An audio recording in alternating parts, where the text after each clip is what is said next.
everybody, it's Goddess Amber here. So today I wanted to talk about how do your thoughts create? Like, how does that process work?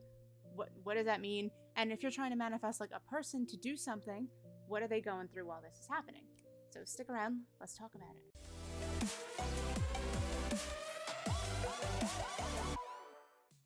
Hey everybody, welcome back to my channel. It's the Goddess Amber here, and today we are talking about how do your thoughts actually create? What is the process? How does it work?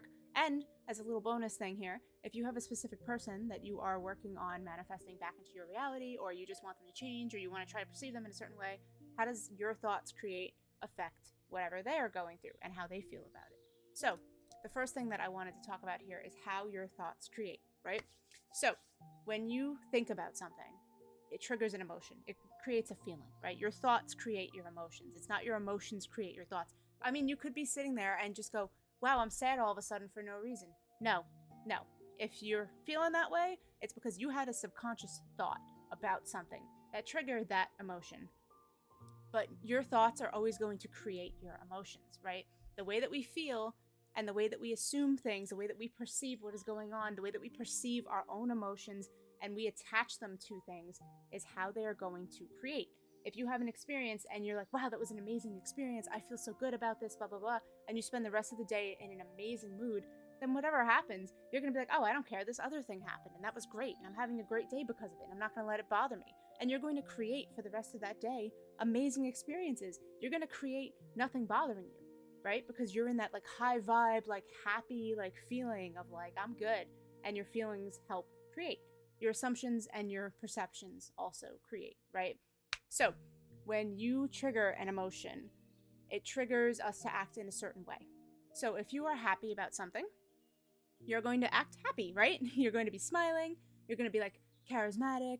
Maybe you're going to be outgoing. Maybe if you're at a party, you're feeling kind of good. You're hanging out with people. You wouldn't normally talk to people like so like loose and whatever. And who are you and what are you doing and where do you live and where you're from and do we have anything in common? Let's add each other on Facebook. Like, yeah, let's be friends. Cool. Maybe you wouldn't feel that way if you weren't in this like high vibration, kind of happy, outgoing mood, right?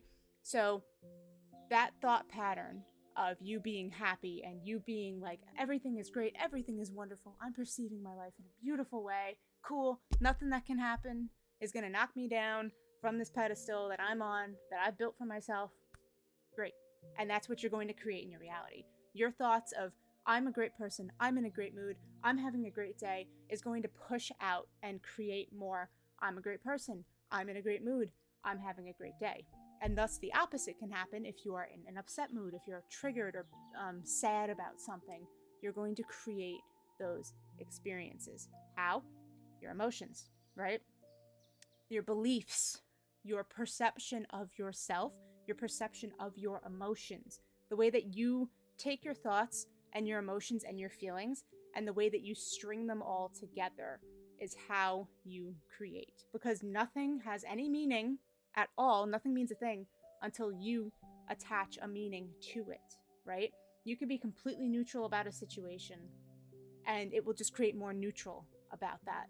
If you have a situation and you feel happy about it, you're going to create more happiness. If you're sad, you're going to create more sadness. At least that is how the law of attraction works. The law of assumption is more you assume it, right? So if you have this particular situation happen and you're happy using the law of assumption, you're going to say, okay, no, this is great. Things always work out for me. And they do. So just a little tiny recap here. Our thoughts, the way that we think them and the way that we assign things to them, the way that we assign our truth, our perception, our feelings, and our behaviors, our future behaviors to them, that is how our reality creates. That is how our thoughts become things, right? We are able to push these thoughts out using our subconscious mind. Things become beliefs when they get repetitive. If you sit here and you tell yourself, you know, I'm going to see a brown car, I'm going to see a brown car, I'm going to see a brown car, I'm going to see a brown car, blah, blah, blah, blah, and you just repeat it. Eventually it will become a belief and you're going to believe, yeah, I'm going to see a brown car, whatever. And then what happens? You see the brown car. And you could live in some place where they don't have cars. Maybe they all travel horse and buggy, right? Something that was just like, yeah, what are the chances? That way you know it's not a coincidence. Boom, there it is. You see the brown car. It becomes a belief. And when it's a belief, you are assuming it as such, and it pushes out. It has no other choice. Quantum physics has proven this. Scientists have proven this. There's a study, I believe, by the Army that proved this as well. And they have shown that if you assume something, everything shifts around. It's energy, and energy doesn't get destroyed, right? Energy does not get destroyed. It can't get destroyed. If you have energy flowing in a direction, you're going to get that back. Like, it's not going to get destroyed. So, what does this mean in the thought of like a specific person, right? If you have a specific person that is not talking to you, let's say, or is acting a certain way and you want to change them a little bit, how does this whole your thoughts create your reality thing, how does that work with them? Well, your beliefs and your assumptions and your perceptions of them will become their idea, if that makes any sense. So when you think something, when you have a belief, when you have something that you're attaching meaning to, like let's say that you're going into a store and the person in front of you doesn't hold the door open for you. They just walk through. And you're just like, wow, that's kind of rude. Like, why did that guy do that? Like, why didn't they hold the door open for me? Like, am I not worthy of having the door held open for me? And that becomes a belief, right? You say, no, I'm not worthy of this. Wow, okay, I guess, whatever. And this all can happen in a blink of an eye, in an instant, right? That becomes a belief. And then that's what you see in your reality. You perceive your reality because your brain sees that as a belief, that nobody ever holds doors open for me because I'm not worthy. Your brain sees that. That's a belief. Your brain is going to keep showing you things that prove that you're not worthy, that people don't want to open doors for you. People don't want to invite you to places. You are not worthy because your brain wants you to be right, right? It's here to show you, like, yeah, you're correct. You're the creator of your reality. What you say goes. That is the law. That is it. There's no way around that. What you say is evidenced by your entire reality, and your brain is going to go out of its way to make sure you see evidence of what you believe. So, again, with this door example, let's say somebody doesn't hold the door open for you, and you just go, oh, that guy didn't hold the door. It's all right. Whatever. I'm worthy. I'm still good enough. I don't give a shit, right? Your brain is then going to switch and go, oh, okay, yeah, no, we're still worthy. Yeah, who cares if this guy didn't open the door? I don't care. I'm worthy. I'm good enough for what I want. I'm fine. I'm fine without this door getting open for me. I don't care. And then it's going to push out, and you're going to see more evidence that you're worthy. You're going to see more evidence that you're good enough. You're going to see more evidence that you're always getting what it is you want. And that's not going to affect your day. You didn't let it. You didn't give it any energy to let it flow out and come back to you as in like, no, I'm not worthy. I'm not good enough. No, I don't care about that. I am good enough and I'm worthy enough. And I know that. And it's a belief. And that belief is reflected out and your brain picks up on it. Yep, that person didn't open the door, but it's okay. I'm still good enough. Okay, cool. You go somewhere else. Oh, that person. Oh, 2 doors got held open for me at this place. Wow. I am worthy. I am good enough. There you go. And it creates. So, going back to my point, the specific person example that I was using. Let's say you have someone that texts you every once in a while. It's once every few days, but you want them to text you more, right? You start perceiving them in that way. I want this person to text me more. Okay, yeah, no. My thoughts create. So I'm going to intend and affirm this person texts me all the time, every day. They text me good morning, good night, and throughout the day. They love talking to me. I'm good enough. I'm worthy enough. It's fine. That becomes a belief. Now that person, this totally other person, let's be silly here. This is the other person. They're off living their life, doing their own thing, and you're over there having those beliefs of, I'm worthy, I'm good enough, this person wants to talk to me, this person loves talking to me, and that's a belief, right? So then you start to see evidence everywhere of this, right? This other person, they're over here, they're minding their own business, and all of a sudden they get this idea of like, I should text this person.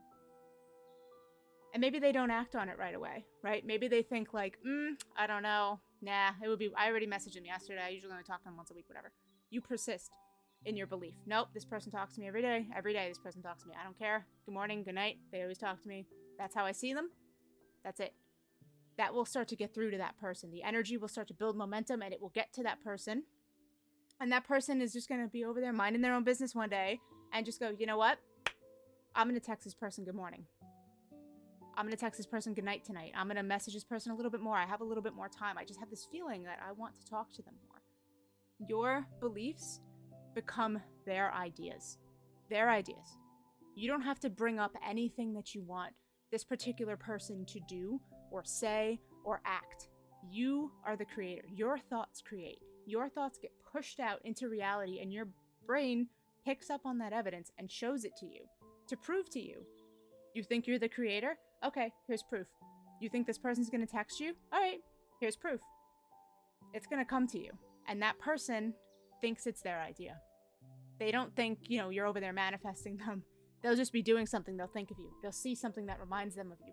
The universe will start moving everything around the way that it needs to be moved for them to come to you and to fulfill what it is you're wanting them to fulfill. Your only job as the creator of your reality is to just persist in it, to know that it's coming. And if you want to read the research, I'll try to find some links and put them down in the description box below for some of the research, because I find it extremely fascinating that our thoughts create. But again, let's go back to that example that I had real quick at the beginning of this. I don't want this video to be too long. I just want it to be like a little summary of how this works. So let's say this person doesn't text you back right away, right?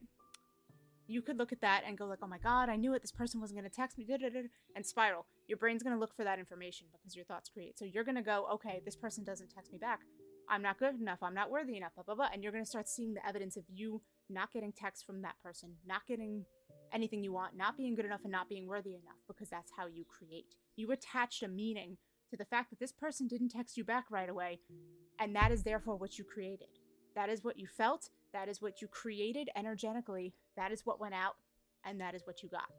Now, on the other hand, if they didn't text you back right away, and you just said, it's okay, I'm good enough, I'm worthy enough, I'm the creator of my reality, I'm God, they love me, they want to be around me, they want to hear from me, I'm going to get it. You put that energy out. You attach a positive meaning to it, and that is what creates. Okay, I hope this wasn't too confusing. Let me know in the comments if this was too confusing, if you guys understood this or not. But I hope this video was helpful in explaining how this works, and I will try to find some links to put in the description box below of some research that was conducted on this. Okay, so thank you guys so much for watching, and have a great day. Bye.